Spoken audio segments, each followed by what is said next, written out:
Muito boa noite, queridos amigos. Estamos aqui de volta em mais um Polêmica Espírita. Esse é o nosso 78º programa. Estamos aqui justamente para darmos sequência ao estudo da nossa quarta-feira anterior, onde o nosso querido Paulo Neto falou sobre Apocalipse, autoria, advento e a identificação da besta. Então, para aqueles que estão chegando aqui nesse momento e quiserem aí assistir por completo o estudo, nós obviamente sugerimos que acessem, né, o estudo anterior, a primeira parte desse estudo, para então concluir aí tudo aquilo que o Paulo Neto nos trouxe nesta pesquisa. E antes de tudo, vamos dar aí boa noite ao Paulo Neto. Boa noite, Paulo Neto. Boa noite, Arthur. Boa noite, Marlene. Rapaz, a Marlene está aí desde 18 horas e 16 minutos. Isso aí que eu gostar. Boa noite, Matheus. Matheus, obrigado pela consideração ao trabalho. Rapaz. Outro dia eu estava mesmo comentando com a pessoa. O que deixa a gente feliz é quando a gente escreve ou fala alguma coisa e tem a resposta positiva. Sem essa mania de querer ser melhor que os outros. É ser útil, sabe? É só ser útil, isso que importa. Tá? Aí. Vamos ver quem mais está aqui. Marlene Shirley, boa noite, Shirley. Bom, hoje, então, nós vamos passar a segunda parte do nosso estudo. E hoje, Arthur, acho que nós vamos gastar um pouquinho mais de tempo, sabe? Porque sobrou mais coisa, eu acredito, calculei por volta de 1h30, talvez um pouquinho mais do que isso. Mas não tem jeito. Você viu que tem coisas que não tem como tirar, porque senão fica reduzido demais, não dá uma linha de entendimento suficiente. Fica assim, não, mas é só aquilo que o Paulo falou. Então, você viu, né, que a gente tem que insistir em vários pontos, mas às vezes a gente fica até repetitivo com as coisas, mas para mostrar que as coisas têm fonte e têm base, é só nesse sentido. Né? E é o que eu vou tentar fazer hoje de novo. Perfeito. Então, vamos aqui lançar na tela os slides e, obviamente, renovar o convite, né, que nós sempre fazemos, para que vocês assistam, né, programas anteriores. Tem muitos temas interessantes, além, obviamente, deste da noite de hoje, né, principalmente aqueles que são novos aqui, estão ingressando na família Polêmica Espírita. Então, agora com a palavra, Paulo Neto.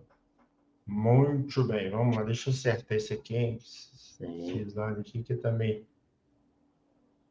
Bom, então, só para vocês terem ideia, então, como eu coloquei tudo num slide, num documento só, vamos dizer assim, então, a primeira parte foi do slide 1 a 58, então nós vamos pegar do 59 ao 122. É óbvio que tem no meio, tem títulos, tem algumas coisas assim que não considera slide cheio, mas só para você ter ideia de que vai gastar um pouquinho mais de tempo. Então, hoje nós vamos falar Apocalipse, autoria, advento e identificação da besta, parte 2. A nossa frase inicial é a mesma. O Espiritismo é uma doutrina liberal, emancipadora da inteligência, inimiga da fé cega. Os tópicos, então, que nós trabalhamos na primeira parte, nós fizemos uma introdução, falamos do Antigo Testamento, citamos alguns textos, né, e comentamos, do Novo Testamento da mesma forma. Então, a parte 2 de hoje, vão ter os seguintes tópicos. O designado Apocalipse de João. Quem foi o autor do Apocalipse, ou desse Apocalipse, talvez fosse melhor. Do que se trata o gênero literário apocalíptico. Identificação da besta. A quem se refere o número 666. E uma conclusão final. Bom, vamos lá, o primeiro tópico. O designado Apocalipse de João. Uma coisa que eu fiquei intrigado, e daí que começou toda essa pesquisa em cima desse tema, é que se você pegar no Apocalipse, capítulo 1, é o primeiro capítulo, obviamente, e o capítulo 22, que é o último, todos os dois, está bem expresso, bem claro e objetivo. O tempo está próximo. E aquilo fica sempre intrigado. Mas que já passou 2.000 e tantos anos e esse tempo não chegou, ou já chegou, não é o que... Deu para entender? É isso que fica me intrigando, né? Então, fica muito claro que, que dentro do que nós vimos na parte 1 e que agora vamos ver alguma coisa agora, esse tempo próximo já passou. Esse tempo próximo é próximo da época de Jesus. Não tem nada, absolutamente nada no Apocalipse que é para um tempo futuro, tá? Ok? E isso vai ficar claro novamente, porque outras coisas nós vamos trazer aqui para sustentar esse pensamento. Mas só que agora especificamente quanto ao Apocalipse. Lá nós falamos de profecia de uma forma geral, né? E de profetas e alguns profetas. O livro do livro das religiões, os autores aí, se quiser ler para mim, pode falar, mas eu não vou nem arriscar ler os títulos dos autores. Ele tem um capítulo chamado Religiões Surgidas no Oriente Médio, Monoteísmo. E o tópico dentro desse capítulo, o Apocalipse ou Revelação, que nós vamos ler no seguinte trecho. No fim do Novo Testamento está a revelação de João, que, assim como o livro de Daniel, é um apocalipse, um tipo de literatura conhecido na época. O Apocalipse se compõe de uma série de visões que evocam imagens de uma dramática cena final. Distingue-se do livro de Daniel, então, esse é o Apocalipse de João, né? Distingue do Daniel, que é seu equivalente ao Apocalipse judaico de duas maneiras importantes. Aí continua o parágrafo. Em primeiro lugar, é um livro cristão, no qual Cristo irá assumir definitivamente o controle e vencer o mal. Em segundo lugar, no Apocalipse, o fim do mundo já começou. Não se trata de algo que ocorrerá no futuro distante. Então, de novo, não se trata de algo que ocorrerá no futuro distante. Depois da obra de Jesus pela salvação, já teve início a batalha decisiva entre o bem e o mal. O Apocalipse de João é, pois, mais que uma escritura profética, redigido durante a perseguição contra os cristãos travadas no reinado do imperador Domiciano, que deve ser de 81 a 96, descreve a situação dos cristãos da época constantemente ameaçados de martírio. Acima de tudo, portanto, é uma escritura consoladora destinada aos cristãos que viviam naquele período atribulado. Então, é bem, assim, mais uma vez, bem local, né? Bem temporal mesmo, é para lá, não será nada para frente, não. Continuam os autores. Nela, o Estado romano é chamado de a besta, o dragão ou a grande prostituta. Mas, no embate final, Cristo, o Cordeiro, vencerá as forças da escuridão. O livro chega, então, ao final com uma visão de um novo céu e uma nova terra. Com as suas imagens nascidas de uma necessidade histórica, o Apocalipse é pouco familiar aos leitores modernos e já recebeu variadas interpretações através dos tempos. E cada um que entra interpreta do jeito que quer. É um livro... Os símbolos ali correm solto e como se diz, né? E aí cada um acha que aquele símbolo é isso, o outro é aquele, é tanto que nesse estudo meu, eu nem entrei nessa parte de símbolo, já achei complicado demais. Vou tentar mais da essência do coisa, como que é, por que é, quem escreveu, do que pegar o símbolo, a besta, o dragão, não sei o que tem, as igrejas, né? É muito complicado. Pode dizer que nenhum outro livro da Bíblia tenha sido tão mal empregado, com sua fé em Deus claramente expressa, levando à vitória final do bem sobre o mal. Bom, e uma coisa que eu sempre faço, e já citei na primeira parte, e todos os temas que eu trato de Bíblia, eu sempre procuro ver o que os tradutores falam sobre o texto, ou sobre a parte, ou sobre o livro, né?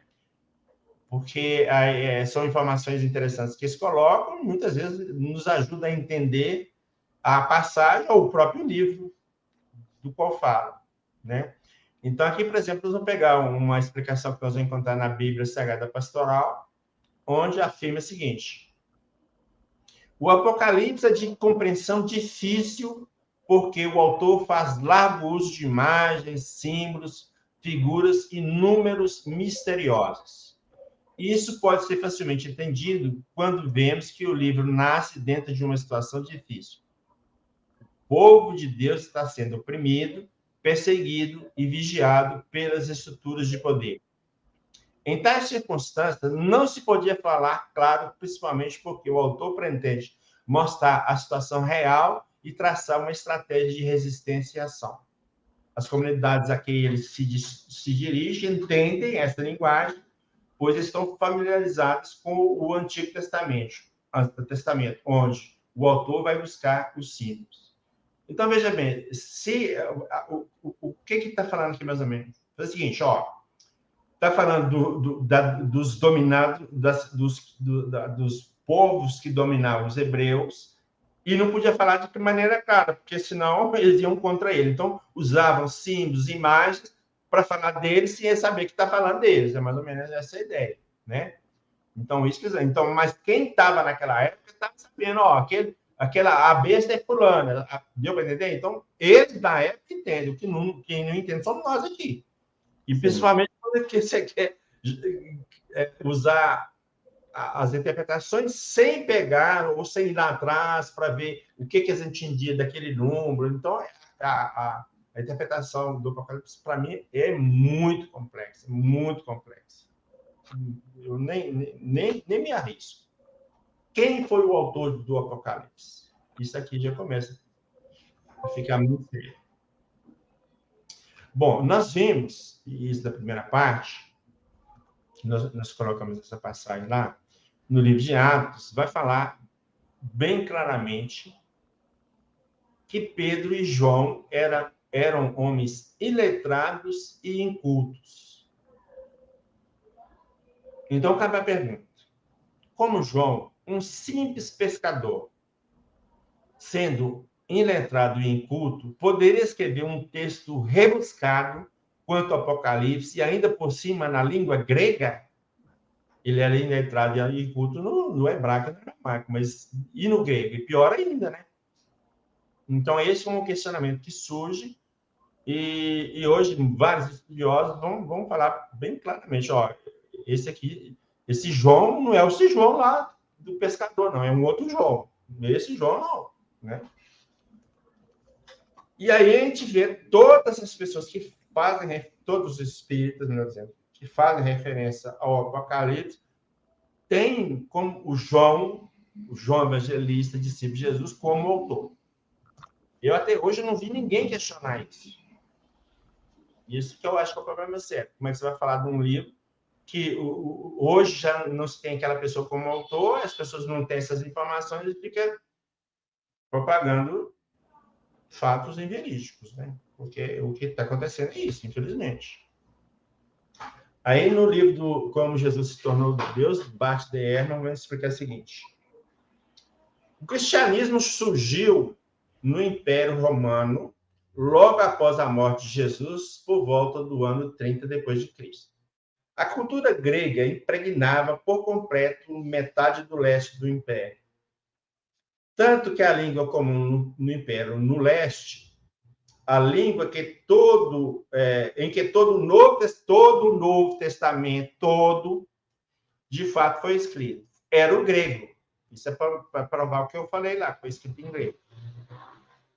Assim, para entender os pontos de vista dos primeiros cristãos, precisamos situá-los em seu contexto histórico e cultural, o que significa os mundos gregos e romanos. Então, trazendo para o Apocalipse. Então, você tem que entender, julgar no contexto histórico. Então, você tem que se transportar para a época de Cristo e ver o que a gente entendia daqueles símbolos, daqueles números e tal, porque senão não vai dar certo. Né? Não vai dar certo. Aí, vamos lá, nos tradutores da Bíblia de Jerusalém. Como eu disse, a Bíblia de Jerusalém tem grupos de tradutores católicos e grupos de tradutores protestantes. Então, esse grupo produziu essa tradução. Esses dois grupos juntos produziram a tradução. Então, vamos explicar para nós o seguinte. Isso na introdução do Apocalipse. Os apocalipses tiveram grande êxito em certos ambientes judaicos, inclusive entre os essênios de Qumran, nos 2 séculos que precederam a vinda de Cristo. Preparado já pelas visões de profetas como Ezequiel ou Zacarias, o gênero apocalíptico desenvolveu-se no livro de Daniel e em numerosas obras apócrifas escritas em torno da era cristã. O Novo Testamento guardou em seu cânon apenas um Apocalipse, cujo autor menciona seu próprio nome, João. E aí cito o versículo 1, capítulo 1, versículo 9. Que o escreveu exilado na ilha de Patmos por causa de sua fé em Cristo. Continua o parágrafo. Uma tradição, representada já por São Justino e amplamente difundida no século II, Santo Irineu, Clemente de Alexandria, Tertuliano e Cano de Muratori, identifica-o como o apóstolo João, autor do 4º evangelho. Então, a identificação de João Evangelista, como o autor, é por tradição. Mas, até o século V, as igrejas da Síria, da Capadócia e mesmo da Palestina não pareceram ter incluído o Apocalipse no cânon das Escrituras, prova de que não considerava obra de um apóstolo. Certo Caio, sacerdote romano do começo do século III, chegou a atribuí-lo ao herege Cerinto, mas talvez por razões polêmicas. Então, assim, no cânon de algumas regiões não tem, então, assim, porque eles não consideravam como autêntico. E até ainda um lá chuta que é no tal de Cerinto lá, que, né? Você vê que essa questão da autoria é muito mais complexa do que eu posso imaginar. Né? Por outro lado, se o Apocalipse de João apresenta parentesco inegável com os outros escritos joaninos, supondo que ele escreveu, mas aí nós estamos falando que ele era analfabeto, iletrado, o que os outros escritos? Seria o Evangelho de João e a carta que ele escreveu, né? Também se distingue claramente deles por sua linguagem, seu estilo e por certos pontos de vista teológicos, referentes sobretudo à parousia seria a volta de Cristo, a tal ponto que se torna difícil afirmar que procede imediatamente do mesmo autor. Não obstante tudo isso, sua inspiração é joanina. Então, aí, depois de falar isso, eles vão querer puxar ainda, dar um viés de autêntico, né? E foi escrito por alguém do círculo de discípulos imediatos do apóstolo. E está impregnado de seu ensinamento. Não se pode duvidar de sua canonicidade. Ou seja, é autêntico, pode ser, mas que dá prova? Não tem suposição. Mas uma coisa é certa, que foi identificado. O que está lá é difícil, está aqui, ó, a tal ponto que se torna difícil afirmar que procede imediatamente do mesmo autor. Então, isso foi ponto pacífico para eles. Agora, eles querem dar um ajuste teológico, simplesmente isso. Quanto à data de composição, admite-se bastante comumente que tenha sido composto entre o reinado de Domiciano pelo ano de 95. Outros, e não sem alguma probabilidade, creem que, pelo menos, algumas partes já estariam redigidas desde o tempo de Nero, pouco antes de 70. Então, analisando o texto lá, isso aqui provavelmente veio no ano de 70, outros não, outros 65. Então, já começa até a questão da época que ele foi escrito, que já não é muito certa mesmo, né? Embora esse ano de 65 é o que a gente vê mais sendo citado, tá? O mais sendo citado por aí. Agora, lá na Bíblia de Peregrino. Quem escreve se autodenominou João. Aí ele vai citar no capítulo 1, 22. E diz estar confinado numa ilha por confessar Jesus Cristo. Sendo João um nome tão frequente, presta-se a múltiplas identificações. Ou seja, esse nome de João era comum, pode ser qualquer um João, seguidor de Jesus. Não o João discípulo. Na antiguidade se apresentou o apóstolo o evangelista por sua autoridade apostólica, garantia de canonicidade e por seu ser escritor. As dúvidas e negações surgiram quando se começou a desviar a interpretação do milênio. Dionísio de Alexandria, morto em 264, e Eusébio de Cesareia, continua o parágrafo. Hoje, continuamos a unir este livro às cartas e ao evangelho num corpo joanino, mas são poucos os que atribuem esse livro ao apóstolo João, embora converge como vago o nome do autor, o nome de outro João. Ou seja, é um João, não o discípulo, um outro João, né? O autor se diferencia dos apóstolos, ele cita as duas passagens. As coincidências de linguagem com o Evangelho de João não são numerosas. Então, a fala que está aqui no Apocalipse não são lá com o Evangelho de João. Então, a mais notável é o título de Cordeiro. Então, tem lá, tem cá, tudo bem. É a única coisa que se ressalta para designar Jesus Cristo. E se explica facilmente se o autor pertencia ao ciclo de João. Então, se pode ser alguém que era do ciclo de João, que sabia disso, colocou, mas não quer dizer que é o João, porque só está escrito na Evangelho de João. Então, a coisa complica. A autoria está aqui bem complicada. Bíblia Sagrada Voz. E o interessante, importante, acho que essas informações que nós estamos passando são dos tradutores. E o tradutor, geralmente, de uma linha teológica, ele não gosta de colocar coisa contra a teologia dele. Então, se o cara já está admitindo isso, imagine nós aqui que vamos contestar, né? Então, é muito complicado. Agora, a Bíblia Voz. O autor se apresenta como João. Aí cita... Não, está certo. Parece que é igual ao outro, mas esse é outro. Justino, 150 depois de Cristo, identifica como João Apóstolo. Opinião que se tornou comum no século II e III. As dúvidas sobre a origem apostólica e canonicidade do livro começaram no século III. Está praticamente falando o que nós acabamos de ler, devido ao uso que dele fizeram as heresias do montanismo e milenarismo. Em consequência, o livro foi atribuído a João, presbítero de Efésio. Então, um outro João. A tradição, em geral, concorda em atribuir o Apocalipse ao apóstolo João. Mas, então, é igual foi falado na lista, por tradição. Os exegetas, os estudiosos, né, contemporâneos, não estão divididos. Os negam, em razão da diferença de linguagem e teologia, que a mesma pessoa tenha escrito o quarto evangelho e o Apocalipse. Outros pensam que João, o evangelho de João e o Apocalipse dependem do apóstolo, mas foram redigidos por um discípulo de João. Então, ou seja, a ideia dele, mas foi um outro João que escreveu. Então, a coisa complica também, até para o próprio evangelho. Considerando também que ele era analfabeto, então a possibilidade é forte, né? Outros ainda supõem 2 ou mais etapas da redação do Apocalipse, algo que foi falado lá atrás. O ano 70 e 96. Aqui lá, falar 95, aqui 96. O certo é que o Apocalipse foi escrito por um profeta judeu-cristão. Aí vem a teologia, né, que defende. O certo é como que certo. Chamado João, talvez o presbítero João de Efésio, mencionado por Papias. Vazado aqui atrás, ele falou... Quem falou, João?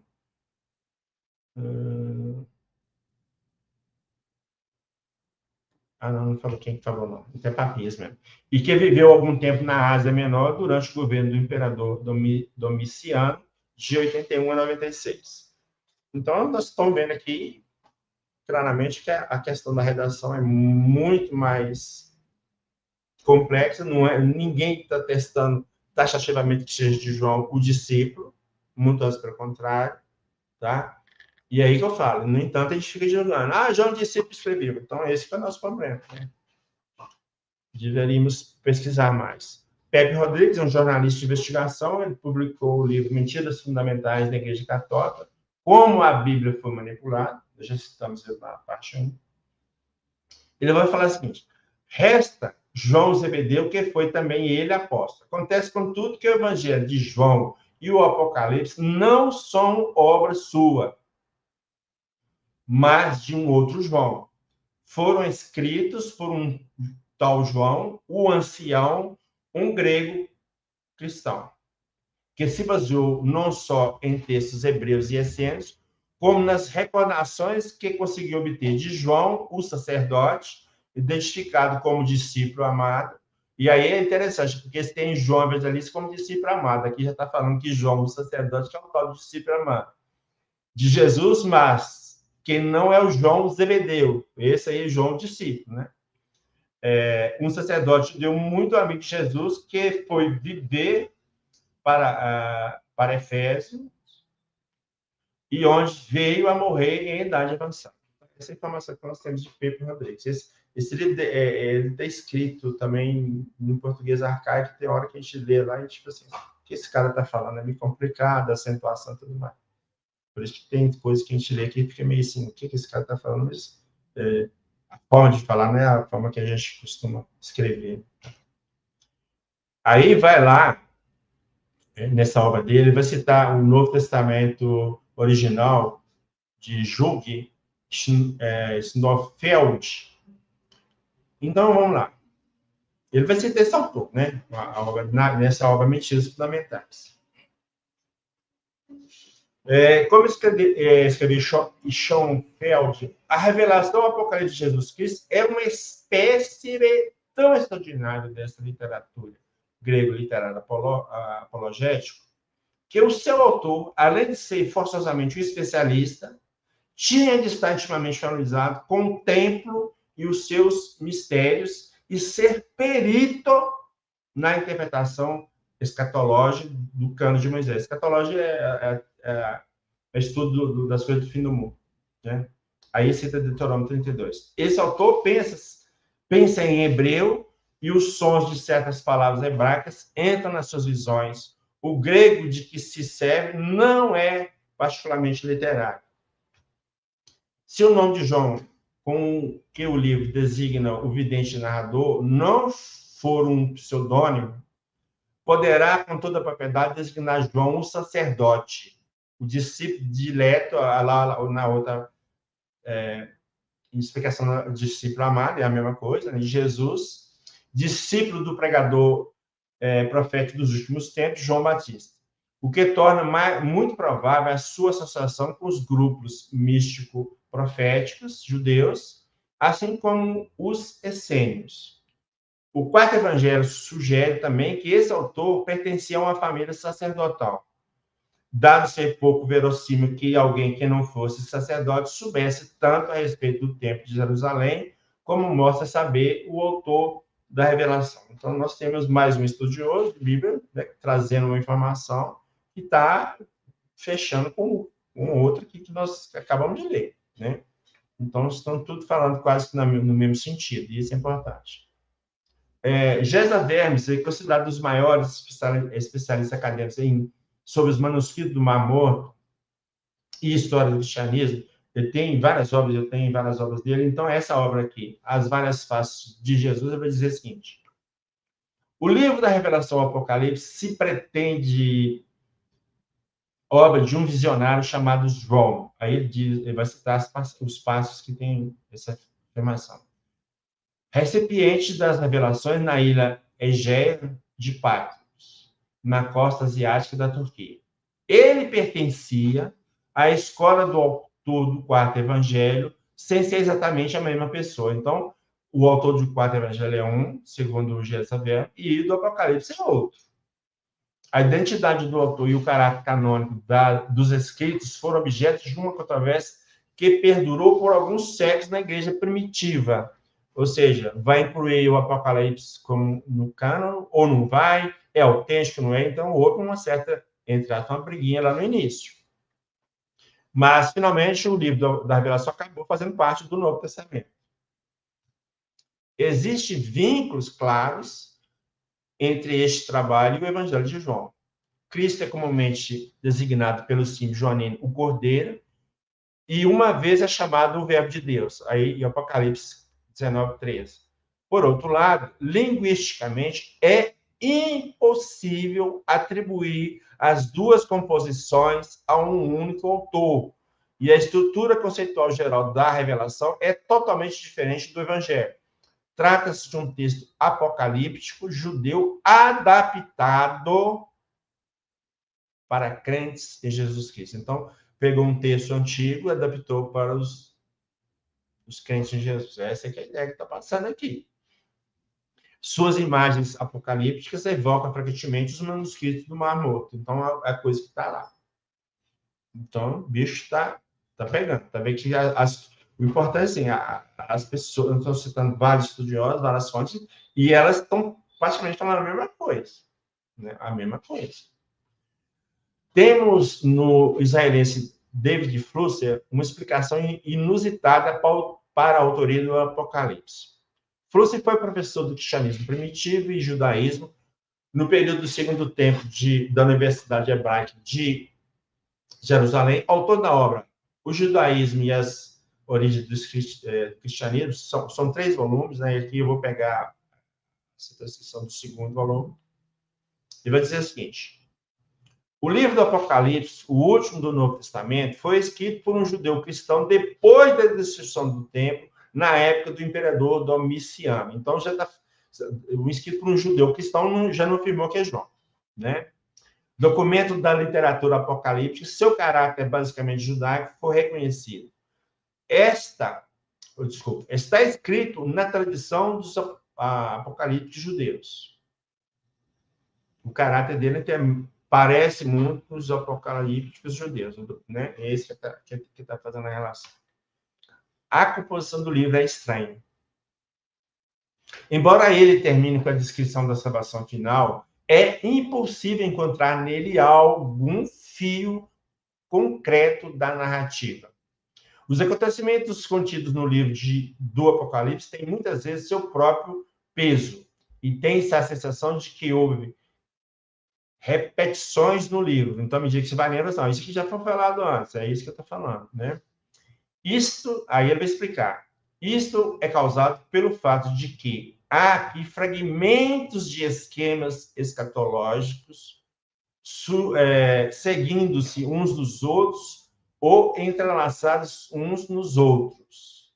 Agora, essa situação incomum é causada pelo fato de o autor de O Apocalipse, para ficar claro, utilizou várias fontes e uniu-as, resumindo-as, usando apenas parte delas e misturando a elas os fragmentos que ele mesmo criou e reescreveu parcialmente.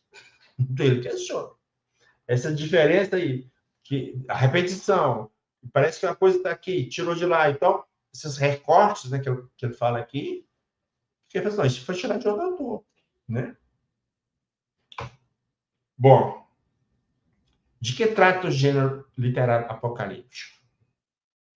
Isso aqui alguma coisa que nós falamos na vez anterior, mas eu tentei trazer para cá coisas que nós não citamos lá, outras fontes, né? Só para a gente fazer uma relação, senão também fica tudo sem sentido ainda, né? Então, eu tenho que fazer alguma amarração nisso aí, senão não daria certo. Então, voltamos no Bart de Ehrman, no livro Evangelhos Perdidos. Os apocalípticos judaicos, porém, sustentavam que Deus logo interviria e derrotaria essas forças do mal em uma demonstração cataclísmica de poder, destruindo todos que se opusessem, incluindo os reinos que estavam causando o sofrimento do seu povo. Ele traria, então, um novo reino, no qual não haveria mais pecado, sofrimento, mal ou morte. Esses apocalípticos sustentavam que os que estavam sofrendo precisavam aguentar só mais um pouco, ou só um pouco mais, pois Deus logo os defenderia e lhes daria uma recompensa eterna no seu reino. Então, dentro do que está falando, é algo local, temporal, e é para dar um alento àquele pessoal que está vivendo uma situação difícil, para eles poderem suportar aquilo. Aguenta mais um pouco que Deus vai intervir, a nossa situação vai mudar, nós vamos dominar tudo, é mais ou menos por aí, tá? É mais ou menos por aí.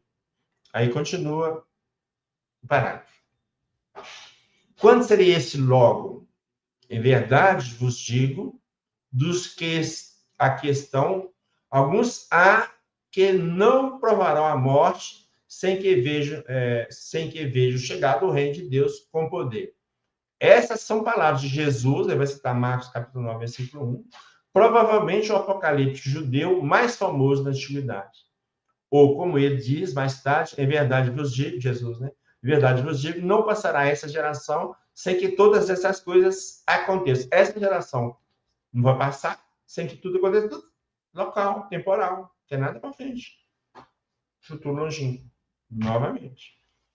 Aí vem Sebastião Pinheiro Martins e vai falar assim no livro O Apocalipse, a História. Sebastião Pinheiro, se não me falha a memória, é espírita, e esse livro, esse autor, se não me engano, fala a memória é espírita. Eu não sei que eu estou fazendo confusão com o outro, mas eu acho que sim. Para seus primeiros leitores cristãos, contudo, não teria havido muita dúvida de que aquelas visões proféticas relatadas por João não só diziam respeito a fatos que ocorreriam em breve, mas que também retratavam a presente situação em que viviam mesmo o passado recente do Império Romano. Se hoje o Apocalipse nos parece de difícil leitura, isso se deve apenas à nossa distância cultural e histórica dos eventos ali relatados, uma vez que o livro remete a fatos ocorridos nas últimas décadas do século I. Então, não tem nada para o futuro longe. Partindo dessas premissas, defendo aqui, neste ensaio, a hipótese que o livro de Apocalipse não deve ser interpretado como profecia de um juízo final a se cumprir séculos depois de ter sido escrito, mas como um retrato alegórico da situação histórica testemunhada por seu autor. Bom, está fechando com tudo que nós estamos falando.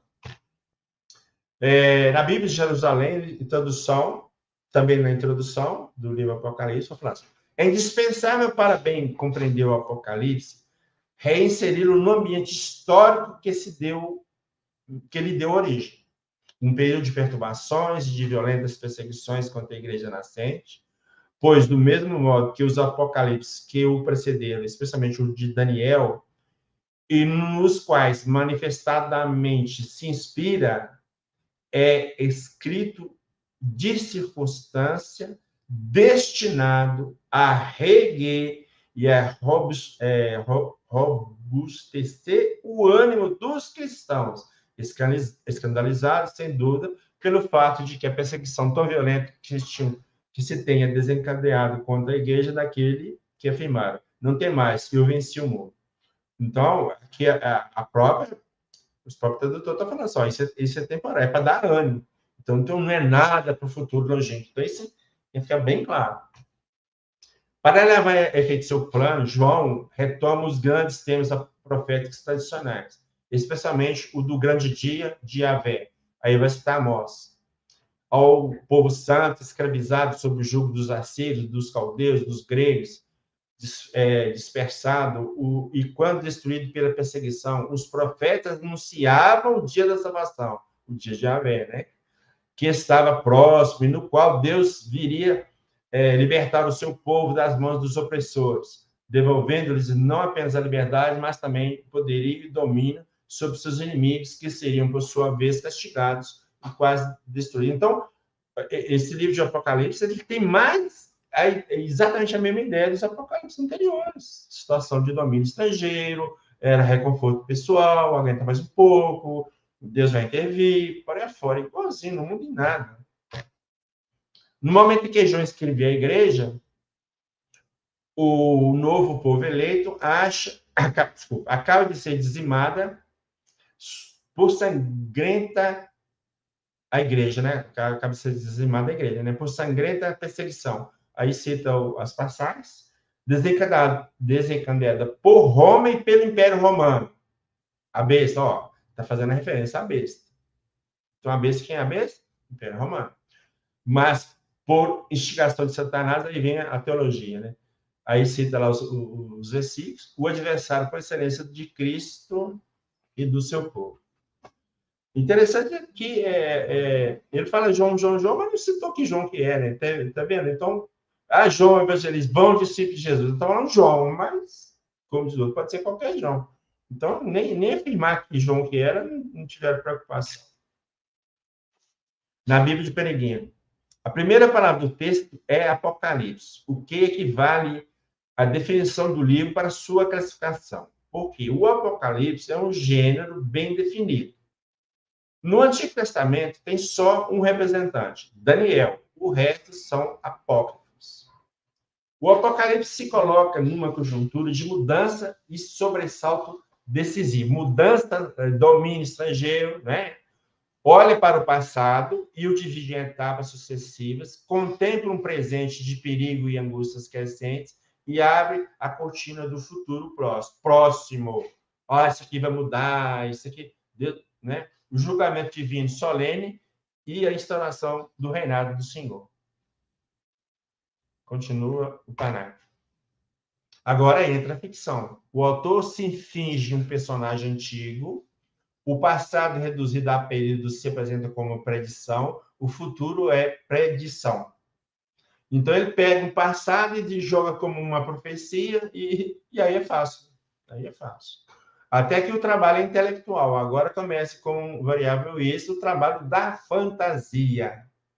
Os períodos são traduzidos em imagens coerentes e articuladas. O futuro próximo, por ser desconhecido, se descreve com imagens convencionais. O autor quer avisar e alentar seus irmãos cristãos para a grave prova que se vizinha. Já houve perseguições e mártires. Sobrevém a grande prova dos fiéis, quando o imperador exige adoração e entrega.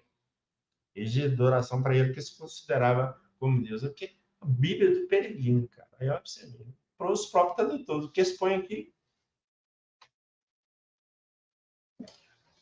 Bíblia Sagrada Voz. O livro foi escrito em período de crise, novamente, a mesma situação, e de violenta perseguição, na qual muitos cristãos perderam a vida. As perseguições de Nero, de 64 a 68, e de Domiciano, de 81 a 96, provocaram sérias dúvidas nos fiéis sobre a realidade do reino de Deus, o valor da morte de Cristo e o triunfo do ressuscitado sobre as forças do mal. Então, Jesus, não, nós vamos vencer e tal. Mas aí, nós estamos sendo dominados, como é que fica aí? A dúvida e a desconfiança, a perda da fé é muito grande. Então, esse livro entra nesse contexto para revivar a fé também, tudo isso. Então, o Apocalipse é, antes de tudo, um livro de seu tempo, escrito a partir de seu tempo e para seu tempo, e não propriamente para gerações futuras. Mas aí vem a teologia. Mas é válido para todos os tempos, pois fornece um certo número de dados e reflexões histórico-teológicas de perene atualidade. Eles condicionam e iluminam o drama da luta incessante de Satã contra Deus e seu povo, como se Deus tivesse algum adversário. Bíblia Sagrada Voz. Yakov Letzman, ele é autor do livro A Origem do Cristianismo, historiador soviético. Não vou nem arriscar ler esse nome do meio, não, viu, Arthur? O Apocalipse fala com insistência do juízo final e do triunfo da verdadeira fé com data muito próxima. E tenha cuidado de prevenir desde as primeiras linhas que as coisas que vai revelar devem acontecer logo. Aí põe lá o capítulo 1 do Apocalipse. Primeiro versículo. O Apocalipse de João, como os Apocalipses devidos a outros autores, dedicam-se a descrever e com o maior número possível de detalhes concretos as punições que o céu reserva aos incrédulos. A luta contra os demônios, as cenas de juízo final e, finalmente, a beatitude dos fiéis da Nova Jerusalém descida do céu. Continua o autor. Esse era o meio extremamente atuante da propaganda religiosa, tanto para estimular a fé dos cristãos, olha, estimular a fé, como diz, como para converter os pagãos. Quanto mais próximo parecia o dia do juízo final, mais adeptos conquistaria a predição do cristianismo. Os primeiros cristãos nutriam a esperança de ser recompensados ainda durante a sua vida por sua fidelidade ao ensinamento do Cristo. Essa esperança da recompensa para os justos e de castigo para os pecadores, representados por Roma e suas classes exploradoras, no futuro próximo de novo, tornava o cristianismo primitivo radicalmente diferente das religiões precedentes. Então, todo mundo está falando a mesma coisa. É tempo próximo, não tem nada para o futuro. Não adianta. O Apocalipse não escapou da tentativa de ser ligado a profecias supostas do Antigo Testamento. Se não vejamos o que nos informa o padre Marcos Soares, tradutor da Bíblia Sagrada Paulinas, edição de 1980. Dessa editora Paulinas, eu tenho 3 edições. De 1980, 1987 e eu acho que 1990 se não me falha a memória. 87 com certeza. A outra de 1990, se não me falha a memória. E a gente observa que os textos sofrem pequenas alterações. Os textos bíblicos. Se a Bíblia é a mesma, a fonte é a mesma, não podia ter alteração. Né? Até aí encontra. Quanto à composição do livro, convém frisar sobre tudo isso, que do início ao fim, especialmente nas visões, vêm à tona símbolos, cenas e locuções tomadas de vários livros do Antigo Testamento, principalmente de Ezequiel e de Daniel. Então, o autor foi lá no livro de Ezequiel e Daniel, pegou informações para trazer o livro do Apocalipse. Poderia comparar o Apocalipse de um grandioso mosaico. Hoje nós ouvimos isso exatamente um pouquinho lá atrás. Exatamente isso que está falando. Cujas pedrinhas provêm de vasto repertório dos antigos autores bíblicos, mas reordenadas e dispostas segundo um harmonioso projeto absolutamente novo e original. Esse fato, além de nos dissuadir de procurar outras fontes fora da Bíblia para o Apocalipse, é também um modo indireto de insinuar que nos acontecimentos anunciados se realizarão decisiva e plenamente as profecias do Antigo Testamento. Então, a ideia do autor está cumprindo profecia. Aí eu digo, supostas profecias, porque quando nós analisamos as profecias, por exemplo, a respeito de Jesus, não vi que não tinha muito de Jesus. Se não tinha de Jesus, as outras também a gente pode questionar muito bem. As outras profecias que não tem nada a ver com Jesus, né? Agora sim, agora o bicho vai pegar. Identificação da besta. A quem se refere o número 666? Aqui nós não temos problema sério. Seríssimo para minha percepção. Vamos lá nas tradutores da Bíblia de Jerusalém, o que eles falam? No momento em que João escreve à igreja o novo povo eleito, acaba de ser dizimada por sangrenta perseguição. Ele cita lá, desencadeada por Roma e pelo Império Romano a besta. Inclusive, nós já falamos disso atrás, é só retomar. Então, quem que é a besta? O Império Romano. Mas tem coisa nova. Bíblia do Peregrino. Ele vai citar o capítulo 3, versículo 18 do Apocalipse. Então, em 3:18 se lê a famosa transposição numérica do nome 666, corresponde às consoantes de Nero Caesar. Pois bem, Nero não perseguiu os cristãos enquanto tais, mas como vítimas expiatórias do incêndio de Roma. Então, como foi incendiado, ele, né, segundo dizem, que incendiou Roma, colocou a culpa nos cristãos. Domiciano, porém, exigiu em todo o seu império honras divinas. Nosso Deus e Senhor, em todo o seu império. Então, ele exigiu que o povo adorasse como Deus e Senhor. Esse foi o ponto, né? E declarou delito capital o recusado à oração. Olha, você. Além de considerou como um Nero redivivo. A maioria dos comentaristas se inclina por essa data. Ou seja, da época dele, né? Editora Ave Maria. 666 ou 616 Temos aí, provavelmente, um meio discreto para designar aos cristãos da Ásia, familiarizados com esses cálculos, um imperador se expôs às acusações de lesa majestade. Então, está acusando, sutilmente acusando o imperador para não ser pego, né, penalizado por isso. Mas hoje temos perdido a chave do enigma, deixando de lado vítimas várias divagações. Uma das interpretações mais prováveis deste número é César Nero, tomado como um tipo de perseguidores. Demais, 3,6 sugere simbolicamente um domínio falho inferior à perfeição expressa pelo número 7. Então, aqui, nós já temos uma informação, que o 666 se refere a César Nero, ou Nero, tanto faz.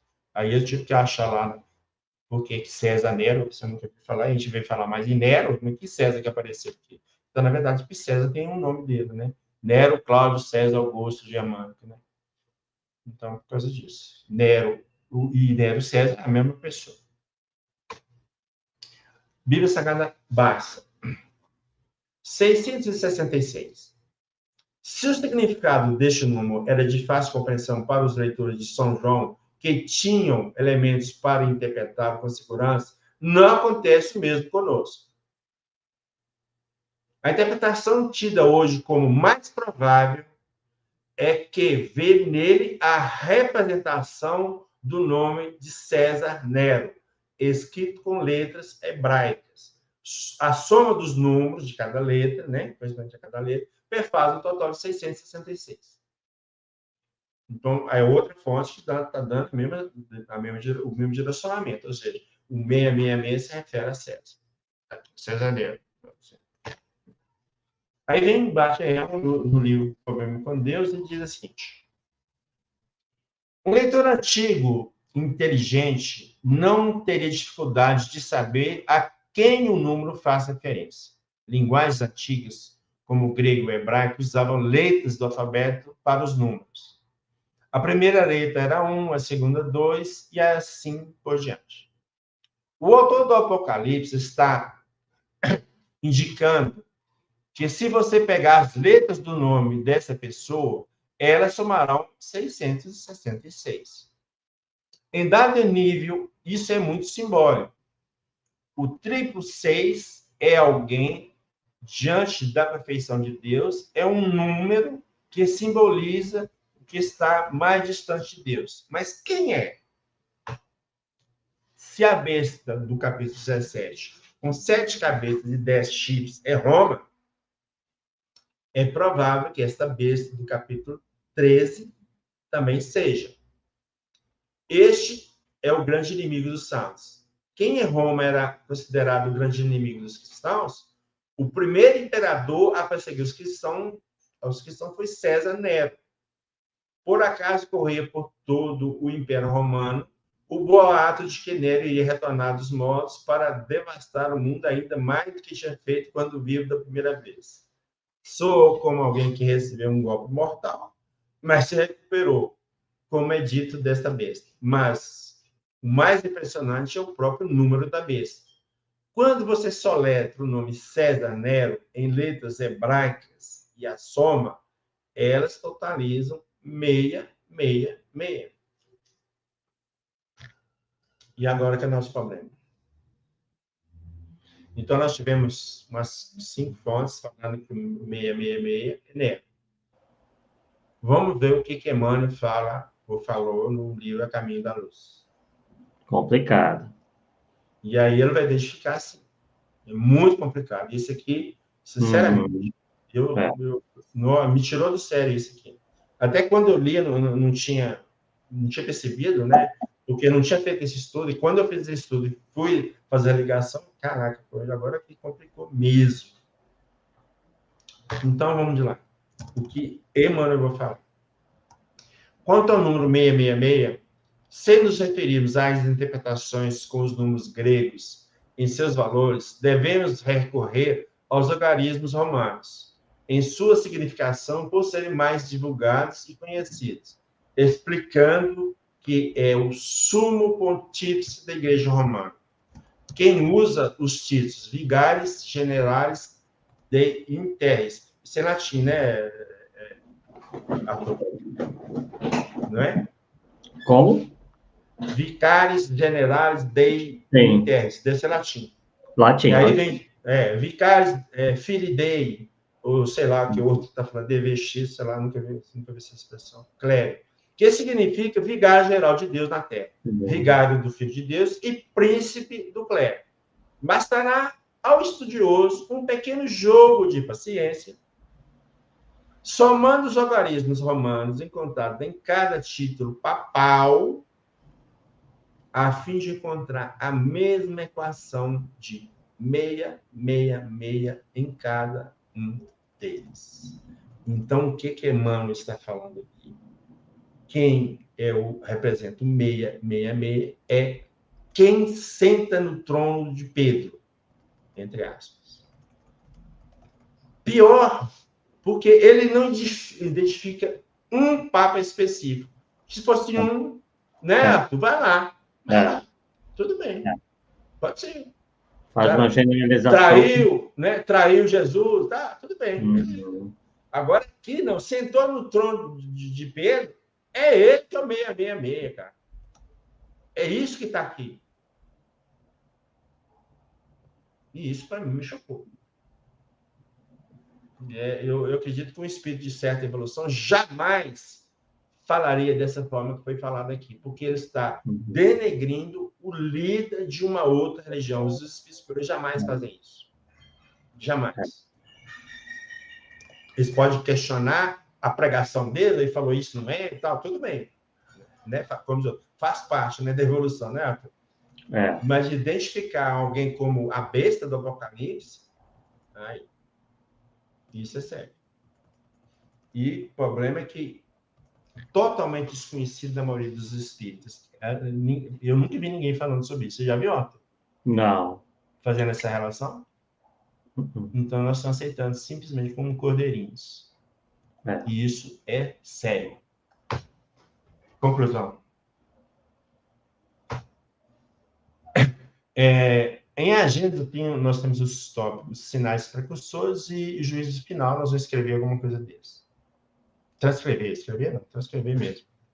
É evidentemente alegórico esse quadro do fim dos tempos. O Kardec está falando. Como a maioria dos que Jesus compunha, pelo seu vigor, as imagens que ele encerra são de natureza a impressionar inteligências ainda rudes. Por isso mesmo, os judeus que esperavam no Messias um rei terreno, e você lembra que nós falamos sobre isso, né? Sim. Quando nós falamos das profecias do Messias, mais poderoso do que todos os outros reis, destinado a colocar-lhes a nação à frente de todas as demais e a reerguer o trono de Davi e de Salomão, não quiseram reconhecê-lo no humilde filho de um carpinteiro sem autoridade. Mas esse cara aí, pô, não é o que o Messias está esperando, não. E aí que está o bicho, né? É de notar-se que, entre os antigos, os tremores de terra e o obscurecimento do sol eram acessórios forçados de todos os acontecimentos e de todos os presságios sinistros. Com eles, deparamos por ocasião da morte de Jesus, da de César e num sem número de outras circunstâncias da história do paganismo. Aqui, acrescenta-se a queda das estrelas do céu, como que a mostrar às gerações futuras mais esclarecidas que não há nisso senão uma ficção, pois que agora se sabe que as estrelas não podem cair. Porque na época eles imaginavam que as estrelas eram fixas, o céu era firmamento, né? É algo firme mesmo. As estrelas eram fixadas nesse lugar firme. Cair, então era fácil cair, né? Mas a doutrina do juízo final, único e universal, continua Kardec, pondo fim para sempre à humanidade, repugna a razão, por implicar a inatividade de Deus durante a eternidade que precedeu a criação da terra e durante a eternidade que se seguirá a sua destruição. Que utilidade teriam, então, o Sol, a Lua, as estrelas, que, segundo a Gênesis, aí a Gênesis bíblica, né, foram feitos para dominar o mundo? Causa espanto que tão imensa obra se tenha reduzido para tão pouco tempo, que haja produzido para tão pouco tempo, e a benefício de seres voltados de antemão em sua maioria para suplícios eternos? Então, Kardec está questionando o juízo final. Não é isso, Arthur? Exatamente. Moralmente, um juízo definitivo e sem apelação não se concilia com a bondade infinita do Criador, que Jesus nos apresenta de contínuo como um bom pai, que deixa sempre aberta uma senda, uma porta, né? Um caminho, para o arrependimento, e que está pronto sempre a estender os braços ao filho pródigo. Ademais, se o juízo final houvesse de apanhar de improviso os homens, em meio de seus trabalhos ordinários, e grávidas as mulheres, caberia perguntar-se com que fim Deus, que não faz coisa alguma inútil ou injusta, faria nascer crianças e criaria almas novas naquele momento, no termo final da humanidade. Essa cena é fantástica, né? Que utilidade teria? Seria para os submetê-los a julgamento logo ao saírem do ventre materno? Antes de terem consciência de si mesmos? Quando a outros milhares de anos foram concedidos para se inteirarem do que respeita à própria individualidade? Para que lado, direito ou esquerdo, iriam essas almas, que ainda não são nem boas nem más, e para as quais, no entanto, todos os caminhos de ulterior progresso se encontrariam desde então fechados, visto que a humanidade não mais existiria? De tudo o que até aqui mostramos. Então, isso é o que eu estou falando. Podemos concluir que o fim dos tempos já passou, pois, pelas narrativas bíblicas, chega-se facilmente à conclusão de que esse tempo, na verdade, sempre foi algo próximo à realidade que viviam no momento. Não existe nenhuma passagem pela qual possamos dizer que tal evento seja para um futuro longínquo, como se comumente acredita. Entretanto, parece-nos que ninguém se preocupou com isso. Os fiéis apenas seguem o que lhes passaram como verdade. Assim, essa visão distorcida vem sendo transmitida de geração em geração, numa interpretação equivocada, na qual não se encontra o mínimo apoio bíblico. A referência bibliográfica é o nosso livro, o nosso e-book. As imagens estão aí. Então, está lá no meu site, para quem quiser, a versão do nosso livro, não tirando tudo isso que nós falamos, desde a primeira parte até agora. É só entrar no meu site, Paulo Paulos Netos, www.paulosnetos.net, tem a categoria aqui, e-book, clica lá, põe na ordem alfabética e baixa esse aqui. Tem alguma coisa que eu vou acertar hoje, então amanhã provavelmente tem uma versão nova, que teve um probleminha, alguns erros aí, mas é coisa simples, mas quem tiver interesse, deixa para baixar amanhã ou depois da manhã. Tá? Então é isso, Arthur. Maravilha. Nós tínhamos para falar desse tema, como diz outro, complexo. Bem, temos aqui uma pergunta, né, do Matheus Oliveira, que diz até que ele fez logo no iniciozinho, né? Você, eu acho que já respondeu meio que indiretamente, mas vamos lá. O Matheus Oliveira pergunta: se em Atos está escrito que João Evangelista era iletrado, quem escreveu o Evangelho de João? Será que ele ditou e alguém escreveu? O Matheus, nós já fizemos um estudo aqui, numa live, né, Arthur? Foi. Os nomes dos títulos dos evangelhos não designam os seus autores. Uhum. não é só João, não. É ninguém. Mateus não escreveu Mateus, Marcos não escreveu Marcos, Lucas não escreveu Lucas e João não escreveu João. Ninguém sabe quem escreveu, na verdade. Como eu coloquei aqui, em certo ponto, se não me fala a memória, do Bart de Ehrman, que ele diz que todo o Novo Testamento foi escrito em grego. Se lá naquela época eles mal, sabe, se tivesse alguém que soubesse ler e escrever, talvez quase, vamos arredondar para dar um desconto bom, 1% da população. Isso para a língua nativa. Para o grego, era zero. Para o grego, era zero. Então, a possibilidade dos que acompanhavam Jesus, ou dos que viveram naquela região que Jesus viveu, ter escrito os evangelhos, é zero. Zero, zero, zero. Então, eu te recomendo depois você voltar nessa live, e no meu site também tem lá o e-book desse tema, tá? Os nomes dos títulos não designam seus autores, tá? Perfeito. Exatamente isso daí. Bem, não temos mais nenhuma pergunta, né? Tem um comentário final aqui do Vladimir Cabral, ele diz o seguinte: pior é a passagem dos mortos se levantarem. Mortos estes que estão desde os que morreram recentemente, até os que já morreram centenas de anos, e os corpos físicos já viraram poeira.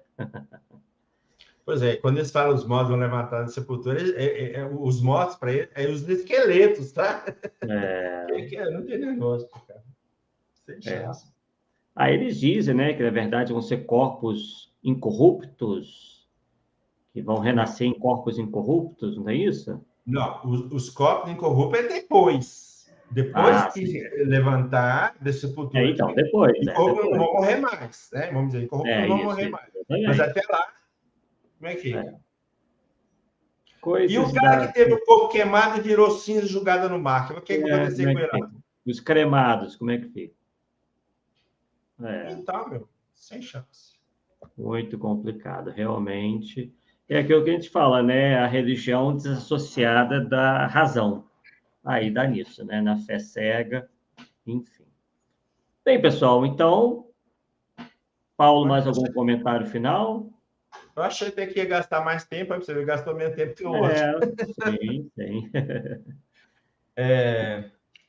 Gente, assim, eu sei que muitas coisas que a gente coloca, principalmente quando a gente fala sobre temas bíblicos, chocam muitas pessoas. Mas eu só queria ressaltar o seguinte, que a gente está atrás da verdade. Né? E se ela, muitas vezes, vai chocar a gente, e algumas me chocaram também, não podemos fazer nada. Agora, não podemos ficar ouvindo essas coisas e perpetuando essas ideias. Aqui João escreveu o Apocalipse. Isso aí não faz sentido nenhum dentro do que a gente levanta de estudiosos, dos próprios tradutores. Né? Eu estou dando João como exemplo, tá? Vale para os outros títulos do Evangelho, né? E perpetuando essa inverdade. E aí como é que fica? Nós somos a doutrina do bom senso e da lógica. Nós estamos do bom senso e da lógica. E mais, quem coordenou todo esse movimento, qual do Espiritismo, qual o nome que ele usava, Arthur? Você conhece um tal de Espírito de Verdade? Espírito da Verdade, exato. Ué, se é Espírito da Verdade, não vamos trabalhar com Espírito da Mentira, tá certo? Não.